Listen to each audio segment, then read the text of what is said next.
A'udzu billahi minasyaitonir rajim. Bismillahirrahmanirrahim. Wa ma sahibukum bimajnun. Dan tidaklah saudaramu itu atau temanmu itu orang yang gila. Ini ayat ini disebutkan oleh Allah setelah Allah menerangkan bahwa Al-Quran ini betul-betul datangnya dari Allah, disampaikan kepada Rasulullah SAW melalui malaikat Jibril. Lalu Allah menyatakan wa ma sahibukum bimajnun. Temanmu itu tidaklah gila. Kok Allah menyebutnya temanmu itu tidak gila? Latar belakangnya apa? Latar belakangnya karena orang-orang kafir Makkah itu punya kecenderungan tidak mempercayai Rasulullah SAW.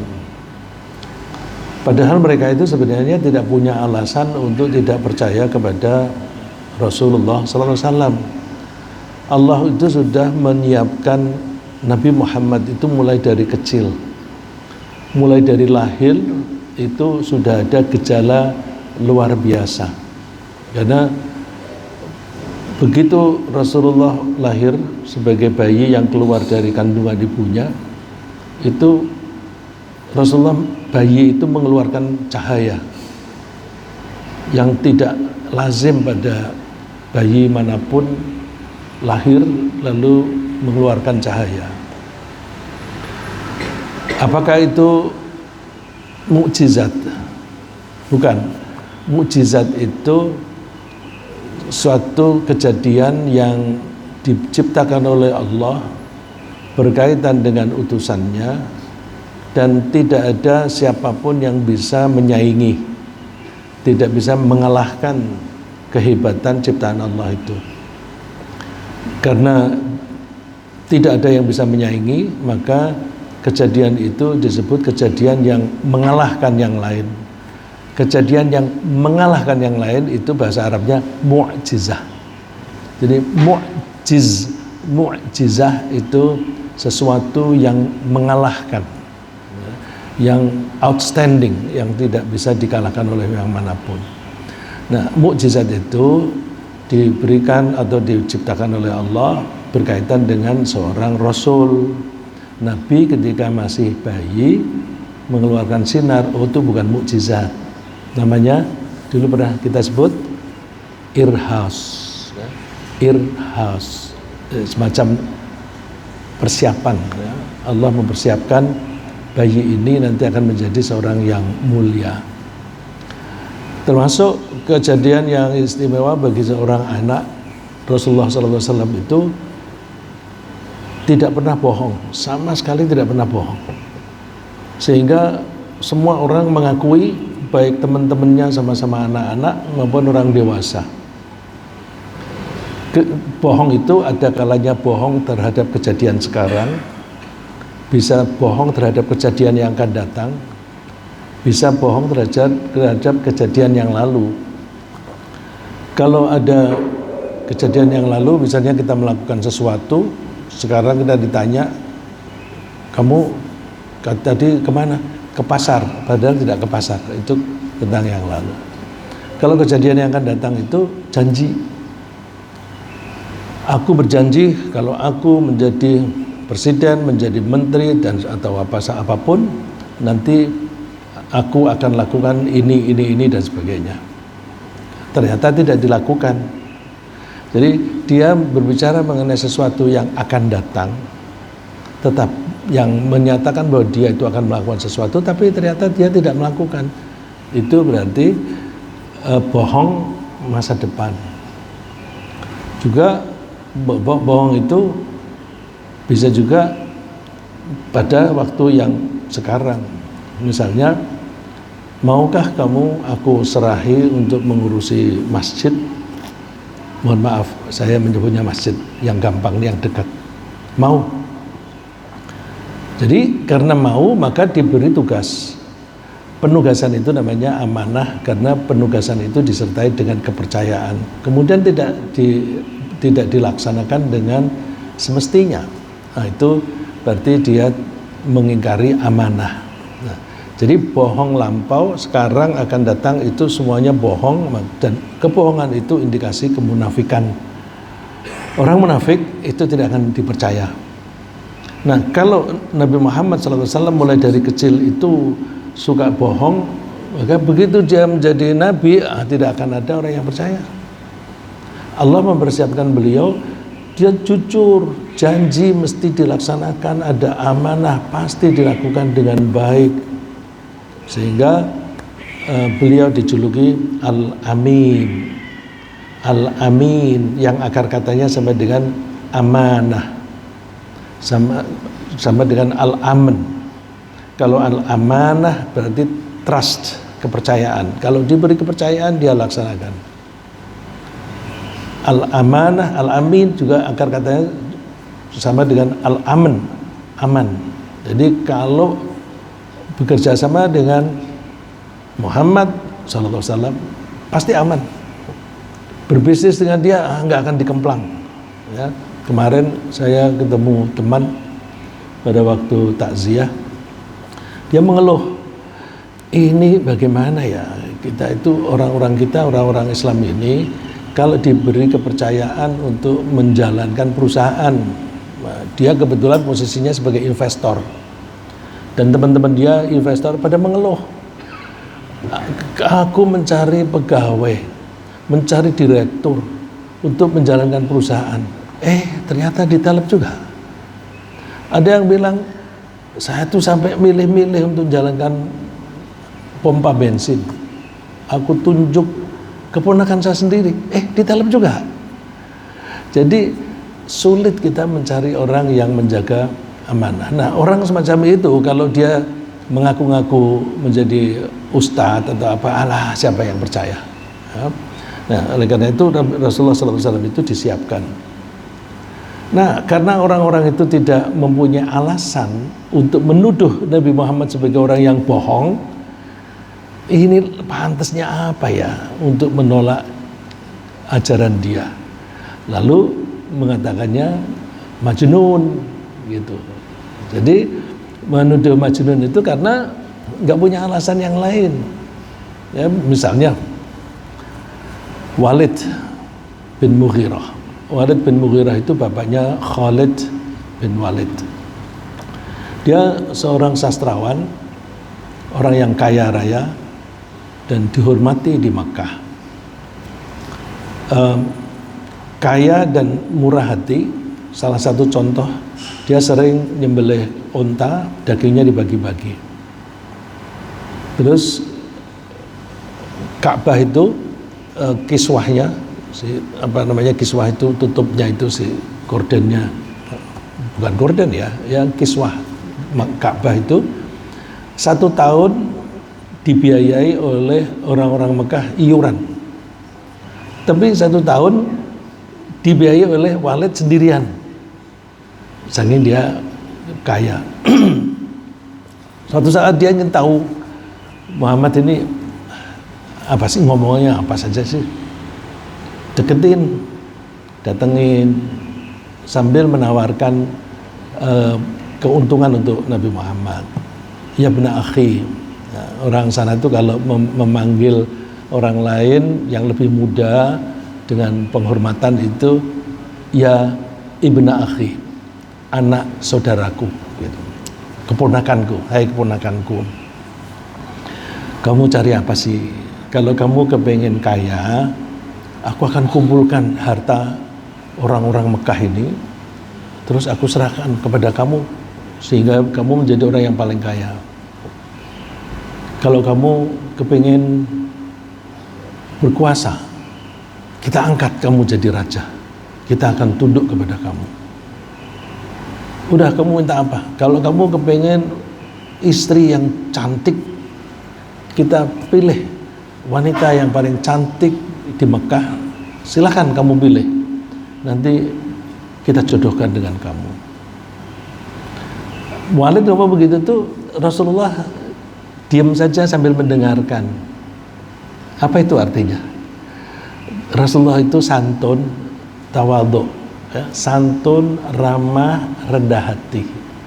Orang rendah hati itu kalau ada orang yang lain yang lagi ngomong, didengarkan dengan baik-baik sampai menangkap semua pesan-pesannya. Bandingkan kalau kita lihat di televisi, orang yang merasa paling berkuasa di dunia, begitu ada orang bertanya, baru setengah kalimat sudah langsung dijawab. Nah, itu pertanda sombong, ya. Makanya kita tiru Nabi Muhammad SAW dalam hal ramah dan tawadhu. Terus setelah selesai sampai titik, Rasulullah bertanya, sudah pesanmu sudah selesai kamu sampaikan? Sudah. Terus Rasulullah membaca Al-Quran, surat Fussilat.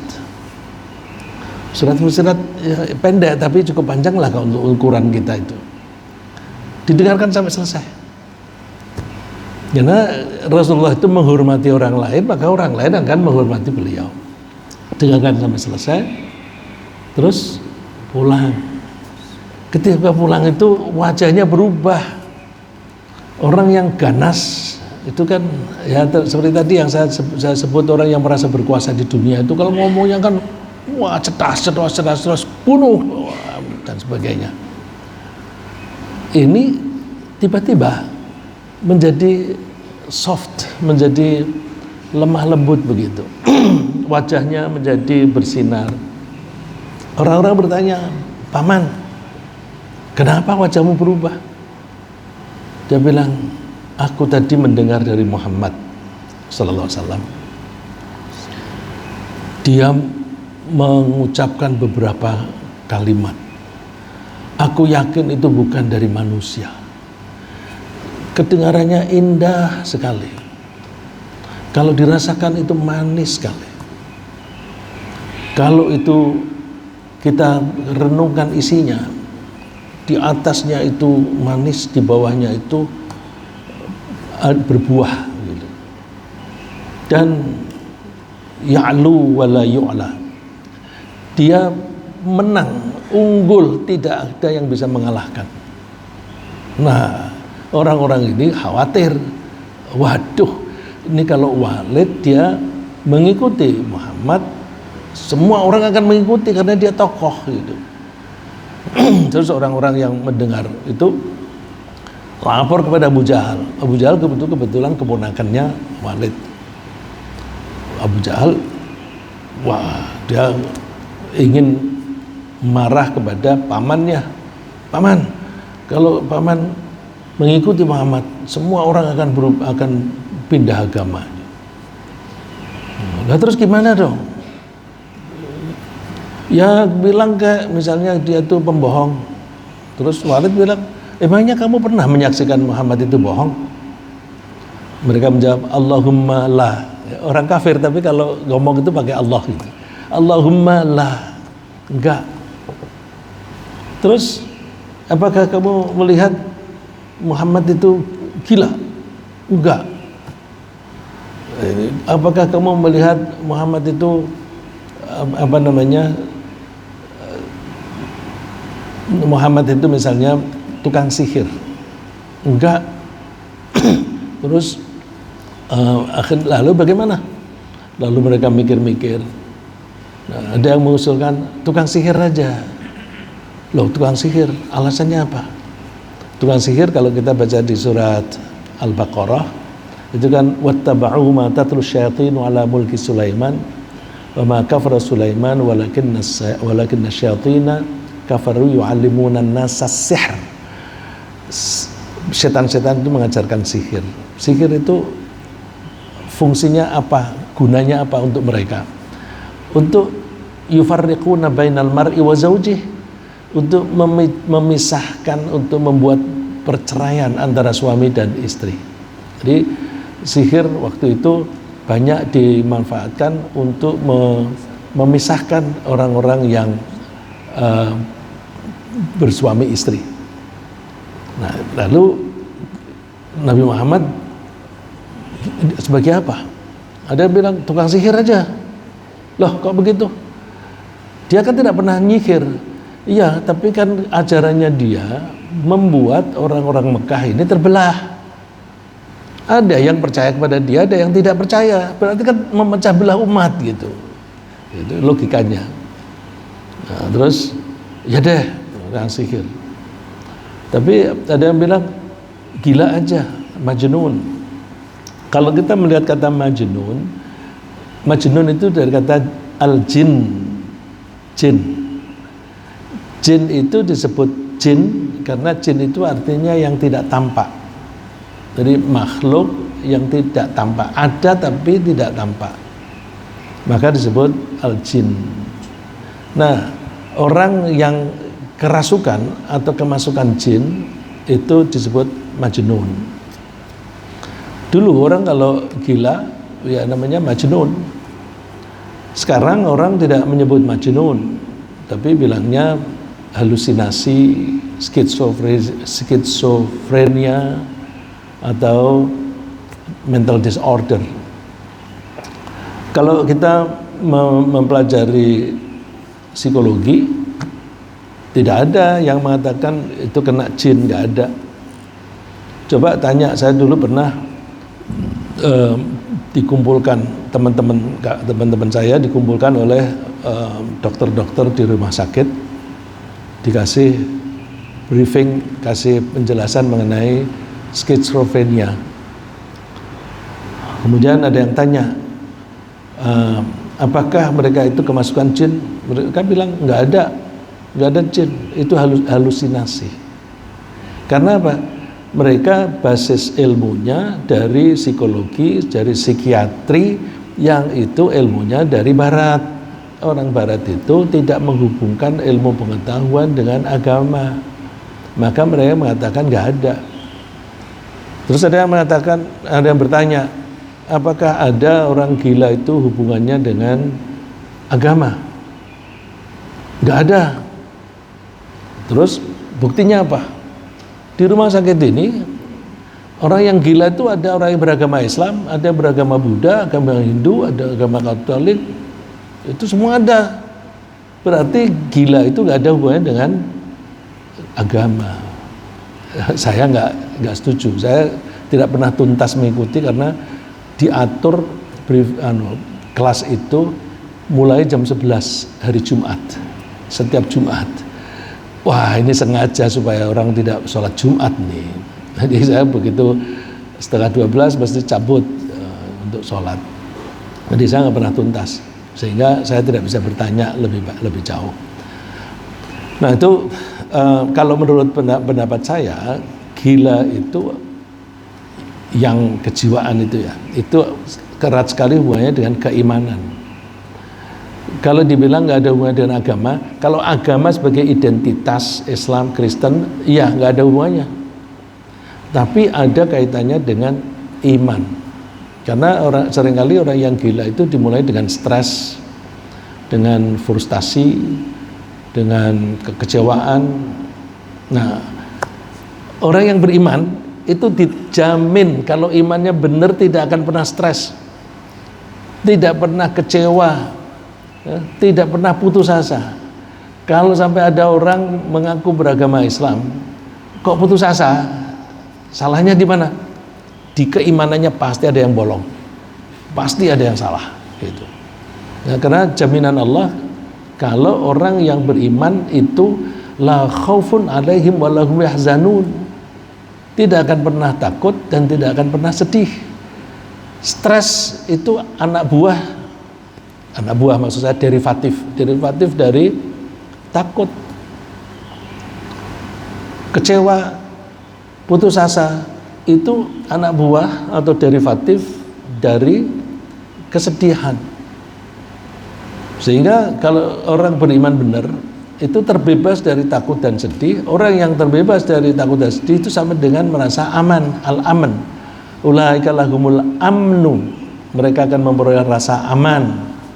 Kalau orang rasanya aman, hatinya tentram, maka orang yang beriman itu mutmainnah hatinya. Ya ayyatuhan nafsul mutmainnah. Kalau ada orang mengaku beragama Islam kok dia stres, apalagi sampai gila, itu coba diteliti. Ada yang salah dalam keimanan. Maka belajar keimanan itu jangan hanya masalah sholat puasa, termasuk pola pikir, termasuk perilaku. Maka kita perbanyak pengajian-pengajian yang membahas mengenai pola pikir dan perilaku. Cuma kecenderungannya orang senang pengajian yang fikih melulu. Fikih penting supaya sholat kita benar, tetapi lebih banyak porsi dipakai untuk mempelajari tentang keimanan. Nah, majnun, kalau istilah majnun, apakah benar ada jin itu masuk ke dalam jiwa seseorang? Saya sendiri pernah melihat, ya, saya pernah menyaksikan. Kejadiannya begini. Ada sekelompok orang yang mau berangkat haji, udah semuanya beres. Itu tahun 93.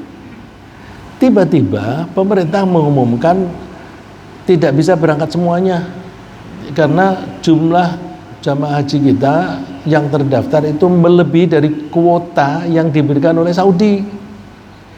Cuma kenapa diumumkannya itu mendadak dan langsung berlaku? Dengan langsung berlaku, maka langsung dipotong.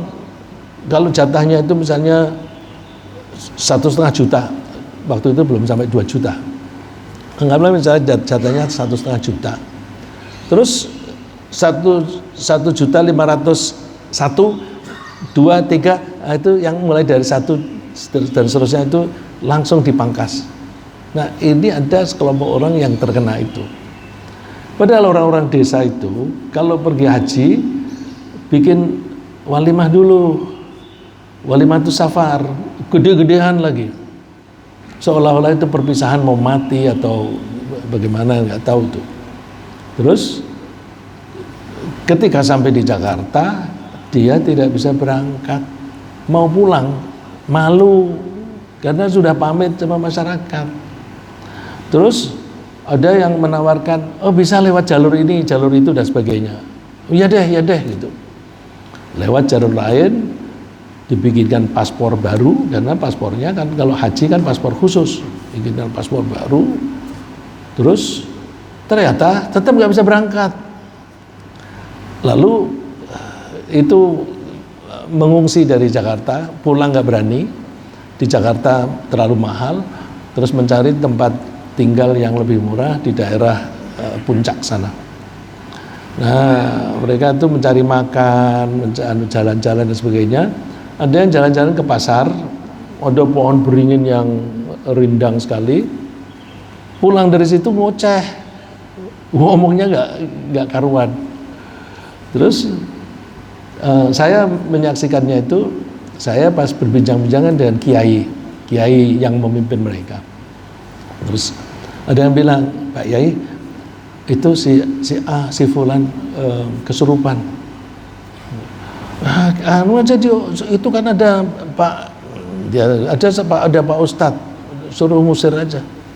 Sudah, tapi kembali lagi. Terus kiainya ini mendatangi orang itu, saya mencoba ikut terus disuruh suruh minum air yang sudah didoain, coba suruh minum, dia nolak tapi terus dipaksa. Begitu habis minum dia meronta-ronta lari, tapi dipegangi oleh teman-temannya. Teman-temannya bilang, kamu jangan ikut. Terus habis meronta-ronta itu tiba-tiba lemes terus kembali. Loh, kok banyak orang di sini ngapain? Kan dari tadi sudah tahu bahwa itu banyak orang, tapi dia habis lemes begitu, kok banyak orang di sini ngapain? Jadi dia nggak sadar waktu itu bahwa dia tuh meronta-ronta tuh nggak sadar. Terus suaranya waktu dia ngoceh-ngoceh itu pakai bahasa Indonesia. Begitu dia lemes pakai bahasa Jawa. Karena dia orang desa yang betul-betul orang desa nggak bisa bahasa Indonesia. Jadi siapa itu? Dan suaranya pun berubah.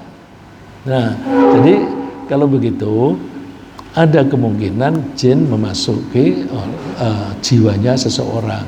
Nah ini kalau kita kaitkan dengan hadis, misalnya Rasulullah mengatakan hati-hati ya, setan yang jin, setan itu bisa masuk ke hatinya orang melalui pembuluh darah. Nah, kok bisa begitu? Iya, jin itu kan dibuat dari api. Api itu berwarna apa enggak, Pak? Kalau kita lihat api warnanya apa, Pak? Merah. Merah apa biru? Biru.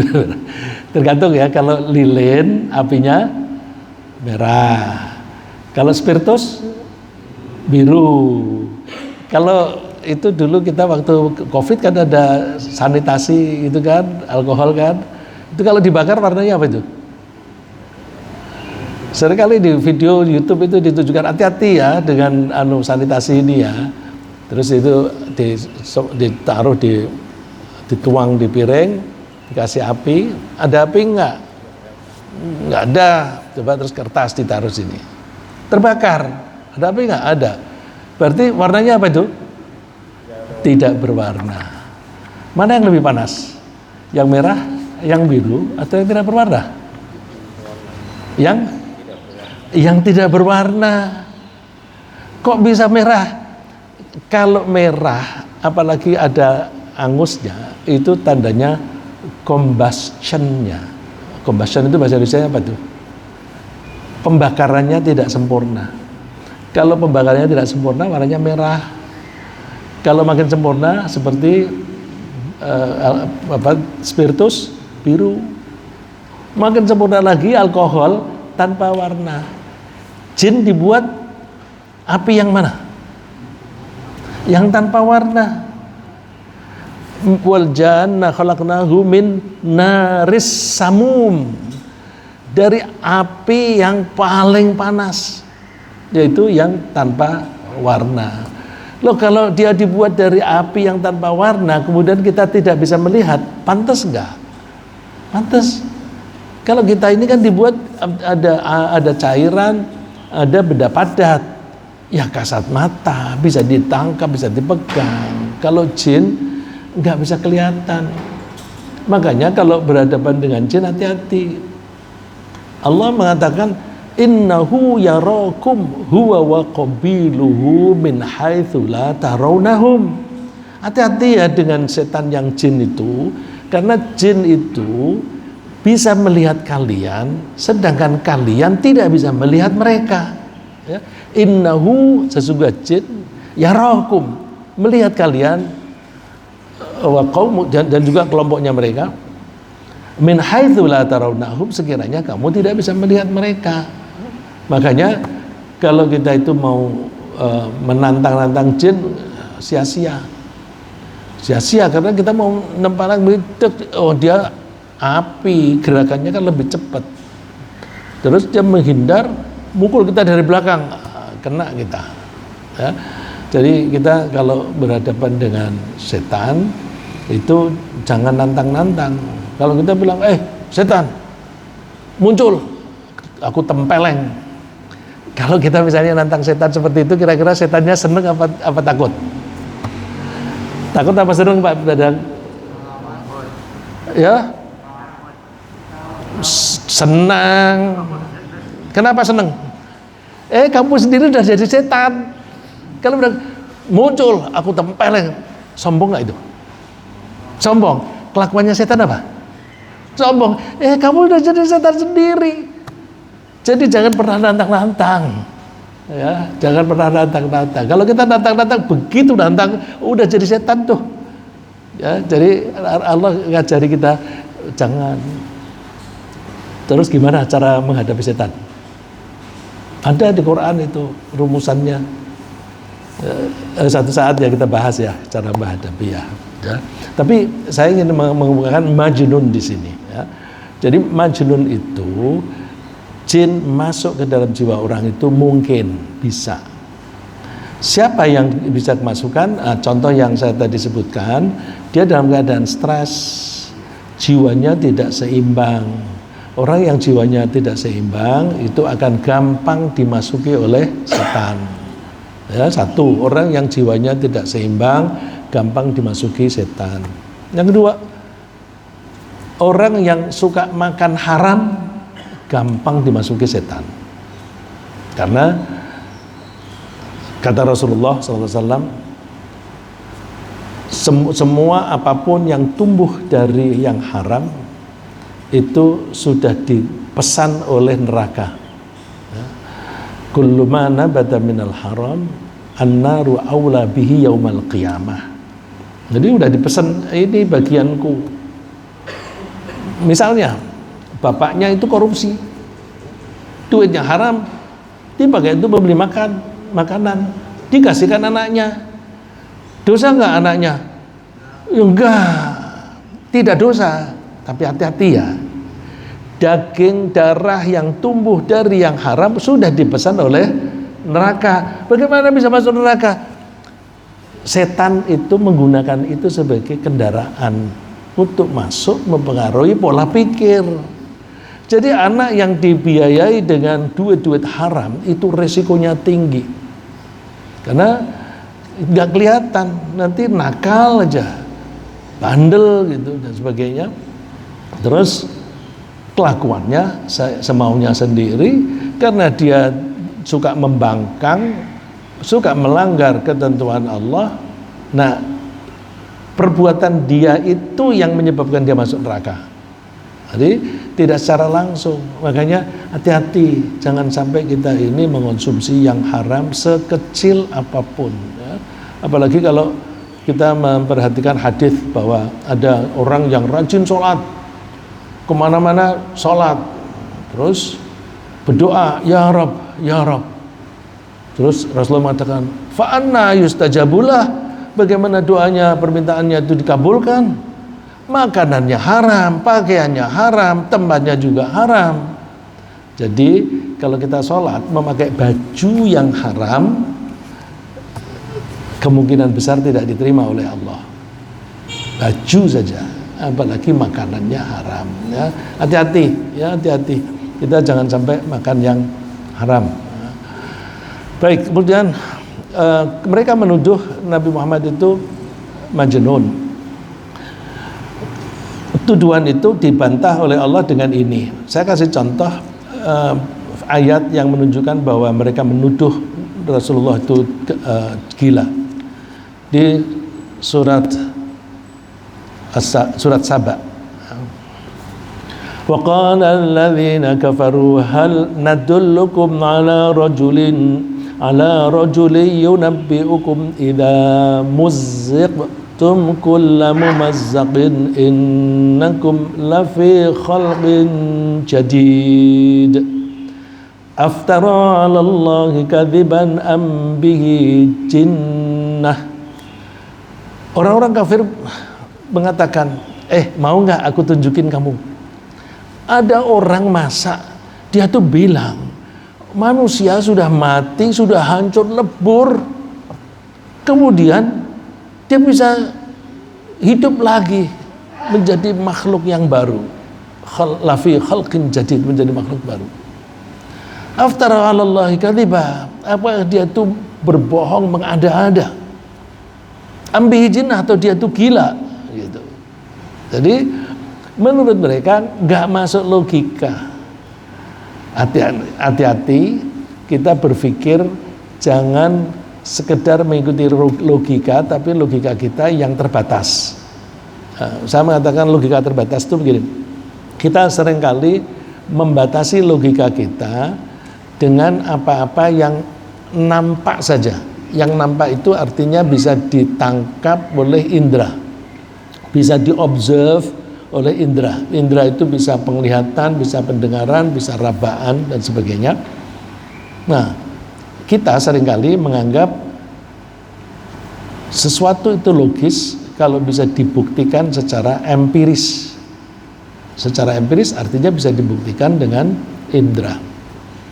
Itu datangnya dari barat yang tidak mengenal Islam, sehingga ilmu mereka itu berpengaruh kepada kita karena banyak buku-buku Mereka banyak menulis buku, kemudian dijual di Indonesia dan dipakai di sekolahan-sekolahan, terutama di perguruan tinggi. Nah, oleh karena itu banyak pikiran kita itu dipengaruhi oleh mereka. Kalau nggak masuk akal, mereka nggak mau terima. Nah, akalnya itu terbatas. Menurut mereka, kalau sudah hancur ya sudah, mati ya sudah, tidak akan bisa hidup kembali. Mereka lupa bahwa kalau Allah itu bisa membuat sesuatu yang asalnya tidak ada, ya, tidak ada bekal, tidak ada modalnya deh, terus menjadi ada, itu bisa. Kalau Allah membuat sesuatu dari tidak ada menjadi ada, tentu lebih mudah membuat sesuatu dari ada menjadi ada, cuma bentuknya berubah. Ya. Bentuknya berubah dari misalnya pohon, ya. Allah membuat tebu bisa nggak tanpa seedling, ya, bisa. Tapi Allah sudah membuat tebu di mana-mana. Kemudian tebu udah dipotong-potong, ada ruasnya yang tertinggal di tanah. Karena hujan tumbuh nggak? Tumbuh. Jangankan itu yang kelihatan bendanya itu. Coba ada got atau kali kecil yang kalau kemarau itu menjadi kering. Ikan-ikannya mati nggak? Mati kan? Kan nggak ada airnya. Bahkan mungkin sudah hancur.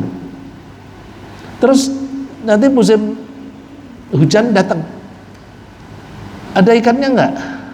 Ada lagi. Kalau kali mungkin datangnya dari gunung, ya, tapi dari got itu airnya nggak dari mana-mana, dari situ ada ikannya. Ya, yang seringkali muncul itu kan ikan wader gitu kan. Itu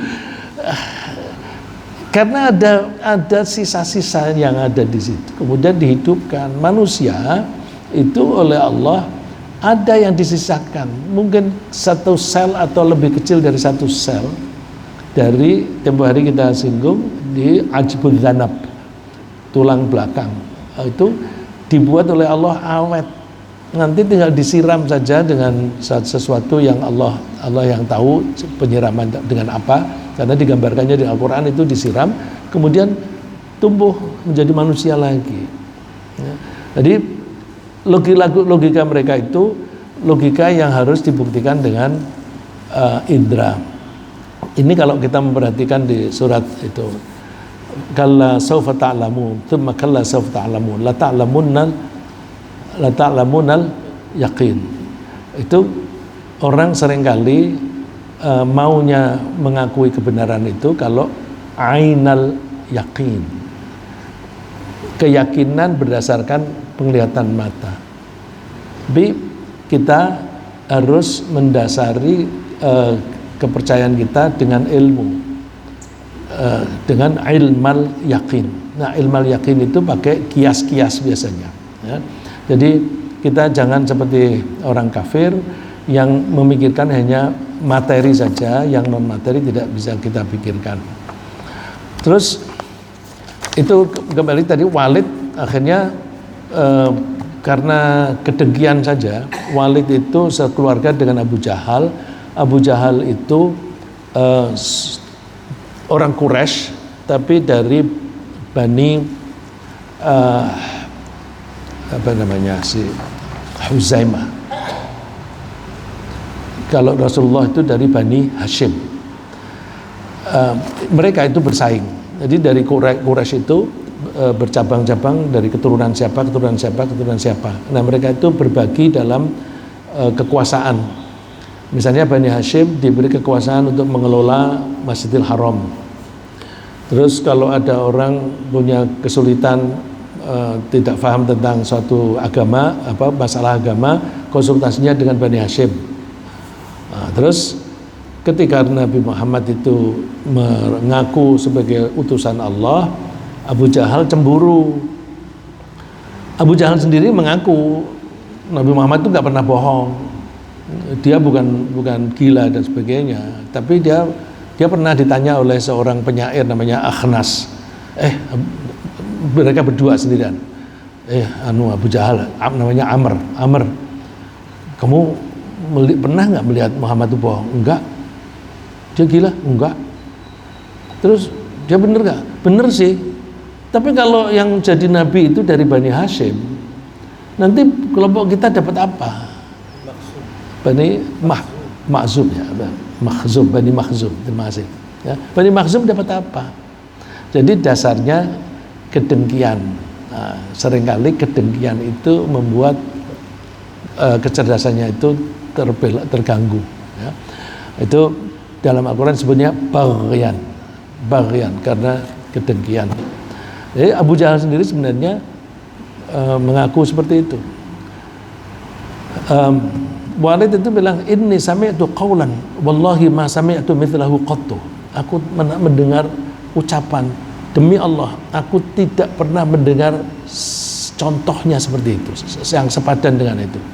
Wallahi ma huwa bisy'ar, itu bukan syair, wala bisihr, bukan sihir, wala bil kahanah, dan juga bukan perdukunan.